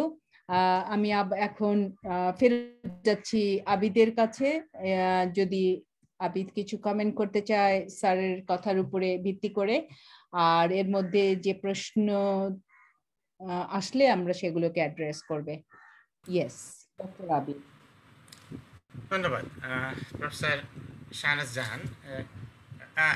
Thank you very much. I mean I think I could speak in Bangla, যেটা প্রফেসর রহমান বললেন যে বাংলায় কথা বললে অনেক কিছু। আমাদের কাছে যে প্রশ্ন এসছে, যেমন আমাদের কাছে আজিজুল রাসেল একটা কমেন্ট করতে চায়, আমরা কি এই কমেন্ট গুলোকে এখন অ্যালাউ করব নাকি আমরা should go to your comments, কি করব? যেমন আজিজুল রাসেল কমেন্ট আছে। Actually, I would prefer Dr. Abid's যদি কোনো প্রতিক্রিয়া থাকে আমার ডিসকাশনের উপরে, that I would be interested to hear. ওটা আগে একটু শুনে নি, তারপর আমরা কমেন্ট গুলোতে যাই। Yes, sir. Thank you, Professor. Thank you, Professor. Okay, so I am on it. So, thank you, Professor, for your nice question. Actually, these narratives has been going on since our liberation, before our liberation. আপনি যদি দেখেন যে কেন এরা যাচ্ছে, তার কারণ হচ্ছে যে ঘরের পাশেই যে দালালটা আছে সে বলছে যে, আমি বাংলায় বলছি, যে তোকে তো এখন পয়সা দিতে হচ্ছে না। সেইটা যেই জীবন সে যাপন করে, প্রতিদিন সে বাচ্চার মুখে খাবার তুলে দিতে পারে না, 3 বেলা কষ্ট করতে হয়। একজন শ্রমিকের বেতন হয় প্রতি 8 ঘন্টা পর পর তার ডিউটি হয়, এবং মাসের শেষে কেউ 7,000 থেকে 12,000 টাকা রোজগার করতে পারে নারায়ণগঞ্জ নরসিংদী এলাকায় এবং সিরাজগঞ্জ এলাকায়। এর বাইরে কোনো জীবিকা নাই। আর এর বাইরে যারা কাজ করে, কৃষি নির্ভর জব বা শ্রমিকের কাজ কমে গেছে, বাংলাদেশের যে পরিবর্তন এসছে, তারা শহরে এসে রিক্সা চালকের কাজ করে, সবগুলোই ঝুঁকিপূর্ণ কাজ। দিন শেষে যখন সেই 8 থেকে 10,000 টাকার জীবন চক্রে বাধা পড়ে, তখন ওই লোকটার জীবন হয়ে যায় টানা খিচা। বলে যে স্যার আমি টানা খিচার ভিতরে আসছিলাম, আমি কিছু ভাবার সুযোগ পাই নাই। যখন লোকটা আমাকে এসে বললো যে তোরে আমি মালয়েশিয়া পাঠাই দিব, তখন আমার মনে হলো যে আমার তো বিদেশ যাওয়ার ইচ্ছা ছিল, তাহলে আমি জায়গা ঝুঁকি নিয়ে। ওরা যে জানে না এই সাগর পথে যাত্রা, এই যে পথে ট্রাফিকাররা পেটায়, এই যে রিসিভ ঘর বলে যে জায়গাটা আছে যেখানে নিয়ে পেটায় এবং মুক্তিপণ আদায় করে, ওরা সবই জানে। জানার পর ওরা মনে করে দে উড বি সিন্দাবাদ। তারা মনে করে যে তারা একা সিন্দাবাদের মতো একা বেঁচে যাবে, অন্য সবাই মরে যাবে। এই একটা স্বপ্ন। কোনোভাবে যদি মালয়েশিয়া পৌঁছাতে পারে, মালয়েশিয়াতে তার চাচাতো ভাই আছে, বন্ধু আছে, যারা ইলিগালি অলরেডি কাজ করতেছে এবং প্রতি মাসে তারা রেমিটেন্স পাঠাচ্ছে, তার মানে হচ্ছে they are still, this is in migration theory. Nadimur Rahman ভাই আমাদের সাথে আছেন, উনিও চমৎকার একটা প্রশ্ন করেছেন, যে বলেছেন যে আমরা তো ইল্লিগাল বলতে পারবো না, অবশ্যই এটা ইল্লিগাল অ্যাক্টিভিটিকে ইল্লিগাল বলতে পারবো না। এটা অবশ্যই আমরা যেই ক্লাস্টারটা বলি সেটা হচ্ছে যে ইরেগুলার মাইগ্রেশন। বাংলাদেশ থেকে বা পৃথিবীর যে সমস্ত দেশ থেকে মাইগ্রেশনগুলো হয়, এই যে আমাদের ভূমধ্য সাগরে যারা যায় এরা কিন্তু ইরেগুলার, যেটাকে আমরা কোট অ্যান্ড কোট ইলিগাল অ্যাক্টিভিটিসের ভিতরে ফেলি, কাগজপত্র ছাড়া অবৈধ উপায়ে যায়, সেটা ইরেগুলার মাইগ্রেশনের ভিতরে পড়ে। এই যে ইরেগুলার মাইগ্রেশনে স্যার যেটা বলেছেন যে এইখানে পয়সা দেওয়ার কম ঝুঁকি, বা পয়সাটা ট্রাফিকারকে নিজের ইচ্ছা মতো দেওয়া যায়, এখন কিছু দাও পরে বাকিটা দিবে। এখন তারা তো জানে না যে ঘটি বাটি ভিটে বন্ধক দিয়ে পরে লোকটাকে উদ্ধার করতে হবে। এই যে স্যার বললেন যে কি পরিমাণ লোক গিয়েছে, 2012 সাল থেকে 15 সালের ভিতরে 1.5 লক্ষ রোহিঙ্গা আর 1.5 লক্ষ বাংলাদেশি গিয়েছে, মানে 50% ইচ। তাই যদি হয় 3 লাখের ভিতরে মাত্র বাংলাদেশ ফেরত পাইছে 2,813 জন, বাকি লোক কই? কারো কারো সমুদ্রে সলিল সমাধি ঘটছে, কেউ কেউ হয়তো মালয়েশিয়া পৌঁছাইছে, কেউ কেউ ট্রাফিকারদের হাতে পড়ছে। তার মানে হচ্ছে যে এই যে বিপুল সংখ্যা 3,000, 1.5 লাখ থেকে 3,000 বাদ দিলে এই পরিমাণ লোকের কোনো তথ্য নেই, ডেটাবেস নেই। এবং এই লোকদের কিভাবে ফেরানো যায়? এই লোকদের ফেরানো যাবে না যদি না সরকার ডিজিটাল প্রযুক্তি ব্যবহার করে নতুন কোনো প্রজেক্ট নেয়, যে who would be the possible migrant, যাকে স্বপ্ন দেখাচ্ছে যে এই যুবকটা এসএসসি পাস করতে পারেনি, যে কক্সবাজারে থাকে আর দেখে যে রোহিঙ্গা ছেলেটা অনেক বেশি সুবিধা পায়, সে তো নৌকায় চড়ে যাইতেই চাবে, কারণ তার ফুফাতো ভাই বা খালাতো ভাই মালয়েশিয়া আছে, সে টাকাটা দিয়ে দিবে। সেই ক্ষেত্রে তা সে যেন ঝুঁকিতে না পারে, সেই জন্য একটা অ্যাপস বা একটা সার্ভে করে যে who would be possible migrants, যে মালয়েশিয়া যেতে চায়। কেন মালয়েশিয়া যেতে চায়? তার একটা আত্মীয় আছে, তার একটা বন্ধু আছে মালয়েশিয়াতে, সে মনে করে সেইটাই তার মেইন রিসোর্স। সেইটা যদি বের করা যায় আর ডিজিটাল প্রযুক্তি ব্যবহার যদি করা যায়, মোবাইল মানি ফাইন্যান্সিং, এখন বাংলাদেশের প্রায় 4 কোটির উপরে লোক মোবাইল ফোন ব্যবহার করে। তাকে একটা লোককে ট্র্যাক করা অসম্ভব নয়, যে একটা লোক যদি 24 ঘন্টা বা 28 ঘন্টা মিসিং থাকে, পুলিশকে গিয়ে বললে তাকে ট্র্যাক করে বের করে দিতে পারে। সেই রকম যদি একটা সিস্টেম গড়ে তোলা যায়, তাহলে এলাকার লোকাল দালালদের ট্র্যাক করা সম্ভব। দালালেরও একটা মোবাইল ফোন আছে। এগুলো নিয়ে প্রচুর কাজ হচ্ছে, বিশেষ করে এসডিসি ডেভেলপমেন্ট এজেন্সিগুলো প্রচুর প্রজেক্ট করতেছে, আইওএম কাজ করার চেষ্টা করতেছে। কিন্তু এই প্রচারটা করতে হবে আগে, যে অনিরাপদ বা অবৈধ অভিবাসনে তুমি প্রলোভিত হতে পারো না। আমাদের দেশে মাইগ্রেশন বা অভিবাসনের জায়গায় কোনটা নিরাপদ, কোনটা অনিরাপদ, কোনটা বৈধ, কোনটা অবৈধ, এই ধারণাগুলি সৃষ্টি হয় নাই জনমনে। সবাই মনে করে প্রবাসী মাইগ্রেন্ট ওয়ার্কার, বিদেশি শ্রমিক টাকা পায়, কিভাবে দেশে যায়। কেউ 2 বছরের কন্ট্রাক্ট নিয়ে গিয়ে, স্যার আপনি যে প্রশ্নটা করেছিলেন, তারপরে তো 2 বছর পরে কন্ট্রাক্ট রিনিউ হয় না, ইল্লিগাল হয়ে যায়। কিন্তু সে ইল্লিগালি ওখানে থেকে যায়, কারণ তার ফ্যামিলিকে খরচ পাঠাতে হবে। এই যে একটা চক্র, সেই চক্রটার আপনি যেটা বলেছেন এটা হলো পয়েন্টে পয়েন্টে দালাল। আমার একটা ন্যারেটিভ হলো যে সবাই বলছে যে স্যার আপনি কি মনে করেন আমি দালালের কথায় মুগ্ধ হয়ে গেছি? আমার বউ না করছে, আমার মামা না করছে, আমার বয়স 40-এর উপরে, তারপরে আমি গেছি। কারণ পয়েন্টে পয়েন্টে দালাল, মানে যে ঠক রাস্তার মোড়ে মোড়ে থাকে যেরকম। এবং তারা বলে যে দালাল কে না, এমপি পর্যন্ত দালাল।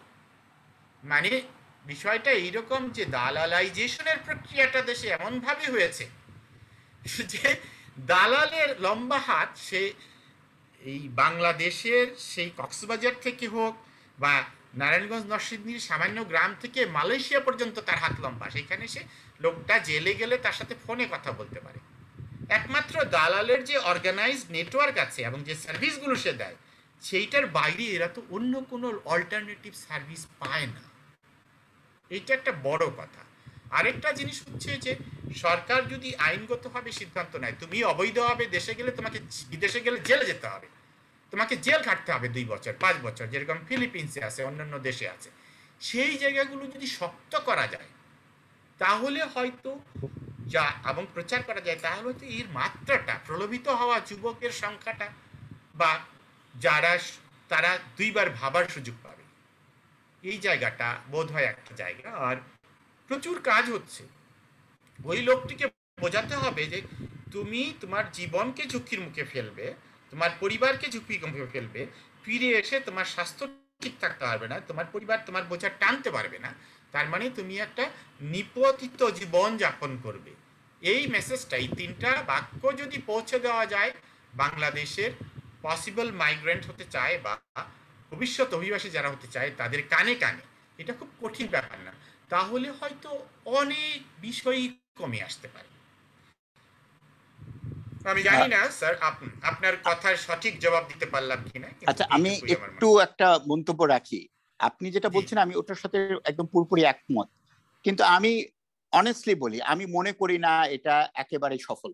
আমি জাস্ট ব্লান্টলি একটা জিনিস বললাম, কারণ যতক্ষণ অর্থনৈতিক বৈষম্য যতদিন আছে, যতদিন ও একটা আত্মীয়কে চিহ্নিত করতে পারবে যে মালয়েশিয়াতে গিয়ে ভালো আছে।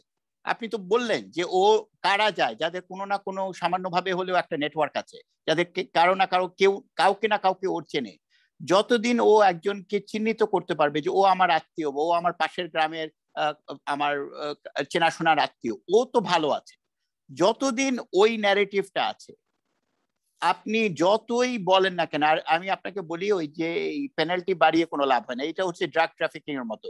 যতই আপনি পেনাল্টি বাড়ান না কেন, হ্যাঁ আপনাকে জেলে দিয়ে দেবো, আপনাকে যদি ধরা পড়ে কিচ্ছু আসে যায় না, ওরা ওই তখনও ঝুঁকি, ওটা আরেক রকম ঝুঁকিতে ওরা একটা হিসাব করবে যে হ্যাঁ জেলে যাওয়ার একটা ঝুঁকি আছে, কিন্তু জেলে না গিয়েও তো অনেকে এরা তো ভালো আছে। আমি কেন বলছি, just to point out, not that I want to be মানে কি বলবো ডিমোরালাইজ করতে চাচ্ছি না কাউকে। ইস্যুটা হচ্ছে যেটা একটা এটার একটা স্ট্রাকচারাল জটিলতা আছে। যতদিন অর্থনৈতিক বৈষম্য থাকবে বিটুইন ভেরিয়াস কান্ট্রি, যতদিন বাংলাদেশ গরিব থাকবে, আপনার এই অভিবাসনটা থাকবে। যে এখন বাংলাদেশ যখন অর্থনৈতিক অবস্থা বেড়ে উঠবে, যেটা বেড়ে উঠছে by the way, I mean we should not neglect the fact যে আমাদের 6% growth over the last 25 years, we have tripled our per capita income in 25 years. যতদিন আমরা এই অগ্রগতিতে মানে যোগদান করতে পারবো, কিছুটা এটা কমবে, ডেফিনেটলি কমবে। But let's be perfectly honest, আপনি যতই ইনফরমেশন দেন না কেন, এই যে ডিজিটাল রিয়ালিটিটা হচ্ছে কি যে যারা এইসব দালালরা কিন্তু আমাদের যে শুধু আমাদের দেশে না, যে কোনো দেশের সরকারের তুলনায় they are much more flexible, much more adaptable.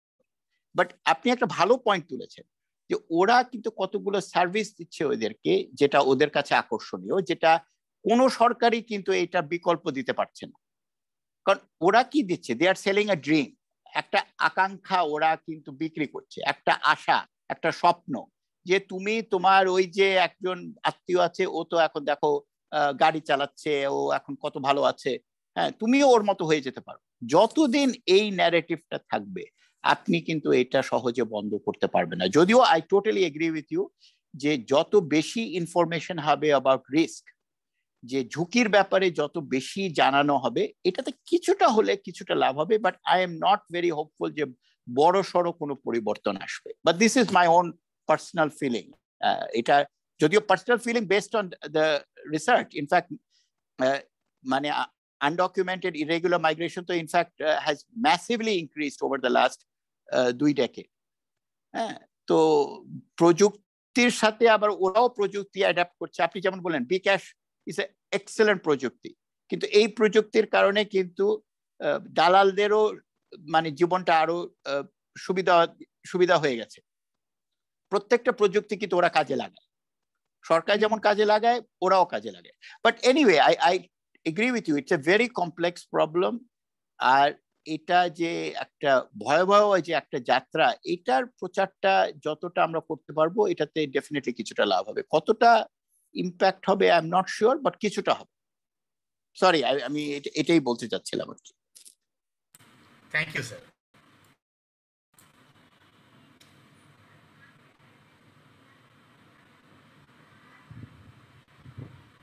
তাহলে কি হ্যাঁ, প্রশ্নগুলো কি ছিল একটু কি জানতে পারি? জি, আমরা প্রশ্নগুলো নিব তাহলে। আমাকে যদি একটু অনুমতি দেন, আমি একটা মন্তব্য করতে চাই, সেটা বলেছিলাম ম্যাডামের কাছে।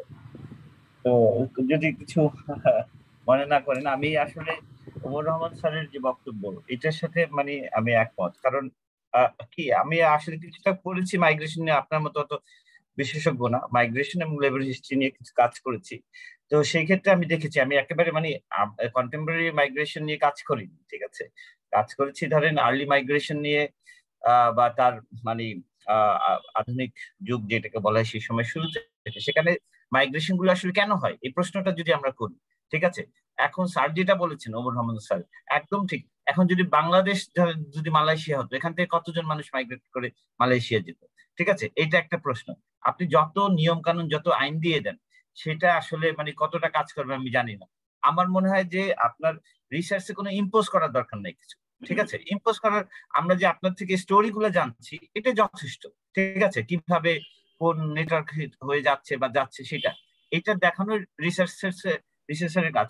মানে জোর করে একটা আরোপ করার থেকে আমার মনে হয় যে এই জিনিসগুলা দরকার। আপনি যদি দেখেন আর্লি মডার্ন মাইগ্রেশন দেখেন, সেখানে ইউরোপীয়রা মাইগ্রেশন করতো, প্রায় 85 মিলিয়ন ইউরোপিয়ান হচ্ছে ইউরোপের বাইরে ছিল, সেখানে ফোর্সড মাইগ্রেশন ছিল, সেখানে ইউরোপেরা হচ্ছে একেবারে মানে ফোর্সড মাইগ্রেশন এক ওয়েতে মানে অনেকে জোর করে নিয়ে যেত, আবার ইচ্ছাকৃত মাইগ্রেশনও ছিল, সেটা আমরা দেখেছি। শুধুমাত্র এই এশিয়ানা যে মাইগ্রেশন করে সেটা না, ইউরোপের একসময় রিসোর্সের অভাব ছিল, এটা তো স্বীকার করতে হবে, সেই সময় তারা গিয়েছে। তো আমার মতে হিস্টোরিক্যালি আপনাকে আমার মনে হয় এটা সিচুয়েট করতে হবে যে আমার মতে যেটা এটা থিওরিটিক্যালি আপনার রিসার্চটা আরো ওয়েল হচ্ছে গ্রাউন্ডেড হওয়া দরকার, ঠিক আছে, সেটা হলে আমার মনে হয় খুব ভালো হবে। আমি সোজা কথায় এটাই বললাম। তো আপনি যদি আরো মানে অনেক সময় এখান থেকে মানুষ বার্মা যেত অনেক কষ্ট করে, ঠিক আছে, বার্মা থেকে অনেক কষ্ট করে ফিরেও এসেছিল, মার খেয়েছে আপনারা জানেন যে যুদ্ধের সময়, ঠিক আছে, এটা হয়েছে। তো এখনো যায়, এখন মানুষ কি যায়, এটা এক ধরনের ফোর্সড মাইগ্রেশন, এটা আপনাকে বুঝতে হবে, ঠিক আছে। ফোর্সড মাইগ্রেশন হলে কি একটা, এটা জোর করে মানে কারণে যাচ্ছে না যে যুদ্ধ হচ্ছে, এটা না, যুদ্ধ ছাড়াও অনেক কনসিকুয়েন্স থাকে, যেটা মাইগ্রেশনের ভাষায় যেটাকে বলে ফোর্সড মাইগ্রেশন, সেই কারণে। তো আমার মনে হয় যে এটা থিওরিটিক্যালি ওয়েল গ্রাউন্ডেড হওয়া দরকার রিসার্চ। ধন্যবাদ। তবে আমরা অনেক কিছু জানতে পেরেছি, যেভাবে এটা থেকে অনেক ফার্দার রিসার্চ ডেভেলপ করা সম্ভব, কারণ যেভাবে যে ন্যারেটিভ গুলো এসেছে। ধন্যবাদ আপনাকে স্যার। Thank you Rasel. আমরা একটু কাজীর কাছে যাই, কাজী হকের কমেন্ট আছে, কাজী যদি একটু। হ্যাঁ, সরি আমি অনেক দেরি করে ফেলেছি আসলে, ক্ষমা প্রার্থী এই জন্য। আবিদ ভাই, আমার ধারণা আমি যেটুকু শুনলাম আর আমি আগে টপিকটা নিয়ে যেটুকু দেখেছি আর কি, অসাধারণ কাজ, কোনো সন্দেহ নাই, অনেকটা ঝুঁকিপূর্ণ ছিল মনে হয়। তো আমি একটু আসলে ওমর রহমান স্যার আর আজিজুল রাসেল ভাইয়ের রেফারেন্স দিয়ে বলবো যে আসলে ওই মানে এক ধরনের স্ট্রাকচারাল ভায়োলেন্সের মাধ্যমে ফোর্স তো মানুষ যারা এরকম ঝুঁকি নিয়ে, স্যার যেটা বললেন যে 20% বাঁচার চান্স থাকলেও সে ঝুঁকিটা নেয়, হয়তো আরো কম বাঁচার চান্স থাকলেও নেয়, যে যদি কোনোভাবে বেঁচে। আর আর না হলে আমার কাছে মনে হয় যে তার কাছে এই যে যাপিত জীবন আর তার এই যে মৃত্যুর ঝুঁকি প্রায় সমান আসলে। সে চিন্তা করে আমি এইভাবে ধুকে ধুকে বেঁচে থাকবো একটা লম্বা সময়, কিছু করতে পারবো না, তার চেয়ে মরে গেলে গেলাম, আর নাইলে যদি কিছু করতে পারি তো পারলাম। এবং মানে আসলে এই টোটাল আমাদের আর্থসামাজিক অবস্থার উন্নতি না হলে তো আসলে মানে একটা সিগনিফিকেন্ট ডেভেলপমেন্ট না হলে অ্যাটলিস্ট মানে যেসব দেশে তারা যাচ্ছে, সে মালয়েশিয়া হোক, ইটালি হোক, ইটালি হয়তো টু ফার ক্রাই, বাট মানে মালয়েশিয়া বা আশেপাশের দেশ, মানে একটা একটা সাবস্টেন্সিয়াল ইকোনমিক ডেভেলপমেন্ট না হলে, অপরচুনিটিস না হলে, ওই যে আবিদ ভাই যেটা বললো যে ওয়ার্কার্সদের ওয়েজ কিরকম, তারপরে কোনো সোশ্যাল সেফটি নেট নাই, ওয়েজ তো কমই, মানে কোনো সোশ্যাল সেফটি নেট নাই তো, যে অন্য অনেক দেশে হয়তো একটা অ্যাডভান্স কান্ট্রিতে কম ওয়েজও মানুষের এক ধরনের সোশ্যাল সেফটি নেট থাকে। তো এগুলাও যদি আসে, এক ধরনের ওয়েলফেয়ার স্টেটের দিকে যদি আমরা যেতে পারি আমাদের এই সামর্থ্যের মধ্যেও, আমরা নাকি সিঙ্গাপুর মালয়েশিয়া হয়ে গেছি, মধ্য আয়ের দেশ হয়ে গেছি। তো ইভেন এই কনটেক্সটে আমাদের কনটেক্সটের সাথে যেটুকু যায়, এরকম একটা মোটামুটি ওয়েলফেয়ার স্টেট মেকানিজম আমরা যদি আসলে সলিউশন চিন্তা করতে চাই আর কি এই টোটাল জিনিসটা, হয়তো গ্র্যাজুয়ালি ওই ওই ধরনের একটা কিছু হয়তো এট দিস পয়েন্ট হয়তো আমাদের কাজে লাগতে পারে আর কি। তো এইটুকুই আসলে, প্রশ্ন করার মতো দৃশ্যটা দেখাবো না কারণ আমি তো ছিলামই না একটা বড় সময়। থ্যাংক ইউ তো কাজী, ধন্যবাদ। Thank you very much. আর কেউ কিছু যদি কোনো প্রশ্ন থাকে? আর কোনো প্রশ্ন না থাকলে আমি আবার আবিদের কাছে ফেরত যাচ্ছি কনক্লুডিং কমেন্টস এর জন্য। Thank you very much, Professor Shahnaz Khan. Actually, it was really interactive from Professor Rahman and Kaji Huda and then this Azul Russell. Russell ভাই আপনি ঠিকই বলেছেন যে এটা একটা ফোর্স মাইগ্রেশন। আমি কিন্তু ইরেগুলার মাইগ্রেশনে যে জায়গাটা নিয়ে কাজ করেছি এটা তো আমার রিসার্চের একটা পার্ট। আমি দেখিয়েছি যে যেই লোকগুলো দারিদ্র্য সীমার নিচে বাস করে, আমি 4টা শব্দে আমার থিসিসটাকে ব্যাখ্যা করার চেষ্টা করেছি যাতে সবাই বুঝে গল্পের মতো করে যে এটা টানা খিচে অবস্থা। তো সে মনে করে এটা এক ধরনের ফোর্সড মাইগ্রেশন, কিন্তু এটা অবৈধ, সেটার কথাই বলেছি। এবং সেই জিনিসগুলো কিন্তু ঘটে আসতেছে, যেটা আপনার পরের বক্তা বললেন যে যদি একটা ওয়েলফেয়ার স্টেট হয়, সবাই যদি সচেতন থাকে, আর যেই ব্যক্তি যাচ্ছে তাকেও তো জানতে হবে যে সে তার জীবনকে কতটা ঝুঁকিপূর্ণ করতে পারে এবং তার নিজের জীবন ঝুঁকিপূর্ণ করার পর তার পরিবারের এবং পারিবারিক সম্পদ ঝুঁকিপূর্ণ করার অধিকার কি তার আছে কিনা। কারণ যখন মালয়েশিয়া বর্ডার থেকে ওদের পরিবারকে ফোন করা হয় এবং ইন্টারনেটে দেখানো হয় ভিডিও কলে যে ওকে পেটাচ্ছে, তখন তাদের গরু, ছাগল, আত্মীয় স্বজনের কাছ থেকে ধার করা, ভিটে বাড়ি বন্ধক দেওয়া, তখন দালাল তৈরি থাকে, সব কিছু করে 2 লাখ 3 লাখ টাকা পাঠাতে হয় উচ্চ সুদে নিয়ে। সে কী পরিমাণ সুদ আপনার কোনো ধারণা আছে? 40% অ্যাভাব সুদে তাদেরকে 1000 টাকায় 20 টাকা সুদ দিতে হয় সপ্তাহে। এই ধরনের রোমহর্ষক ঘটনা ঘটে। তো বিষয়টা হচ্ছে যে আপনি যেরকম করে বললেন যে এই বিষয়ে জানাজানি হওয়া দরকার তথ্য, আমি যে পরিমাণ কাজ করেছি, আমি আমার এক জীবনে একটা কাজ করার সিদ্ধান্ত নিয়েছিলাম। আমি ন্যাশনাল ইউনিভার্সিটি অফ সিঙ্গাপুরে ছিলাম, আমি যে কাজটা করছিলাম সেটা ফেলে দিয়ে আমি সিদ্ধান্ত নিয়েছি যে আমি এই রিসার্চটাই করব। এবং আমার কাছে 350 মেন্টাল হেলথের ইনস্ট্রুমেন্ট সহ 3টা ইনস্ট্রুমেন্ট সহ ডেটা আছে, যেগুলো কোয়ান্টিটিভ ডেটা, সেগুলোর থেকে আরও ভয়ঙ্কর তথ্য আসবে। আপনি যদি জানতে চান, আপনি যেহেতু মাইগ্রেশন নিয়ে কাজ করেছেন, আমি আপনার অ্যাসিস্ট্যান্ট হিসেবে কাজ করব, আসুন কাজ করি। হ্যাঁ, এটা অবশ্যই ফোর্স মাইগ্রেশন, কিন্তু ফোর্স মাইগ্রেশনের সাথে যেই জিনিসগুলো আসছে, এখানে কিন্তু সরকার থেকে বিভিন্ন ডেভেলপমেন্ট এজেন্সি কাজ করার চেষ্টা করছে, কিন্তু আমাদের মেন্টালিটিটা হচ্ছে, বিশেষ করে আমরা যারা দালালদের প্রশ্রয় দিই, আমরা যারা শিক্ষিত শ্রেণী, ওই যে লালনের একটা কথা আছে, চিরদিন ইচ্ছা মনের আলডাঙায় ঘাস খাবার। আমরা কখনো অবৈধ জিনিসটাকে অবৈধ বলি না। আমার পরিচিত বন্ধু যে দালালি করতেছে, যে রিক্রুটিং এজেন্সি করে টাকা কামাচ্ছে, তাকে বলি না যে এই কাজটা করিস না, দোষটা আমার। কারণ দালাল, মূল দালালকে, রিক্রুটিং এজেন্সির মালিককে, সেই লোকটা তো অশিক্ষিত গ্রামের লোক না। লোকাল দালাল প্রতি লোককে আর করে দেওয়ার জন্য 1000 টাকা করে পায় প্রয়োজন, কিন্তু মূল দালাল যে 6টা জেটি করে দেয় কক্সবাজার এলাকায় এবং বছরের পর বছর হাজার হাজার লোক তার ভাতিজারা পার করে, সে তো প্রতি লোক হিসেবে $100 বেশি পায়। তিনি তো আমাদের সাংসদ। আমি যদি তার সম্পর্কে বলি, পরের দিন তো আমার চাকরি চলে যাবে।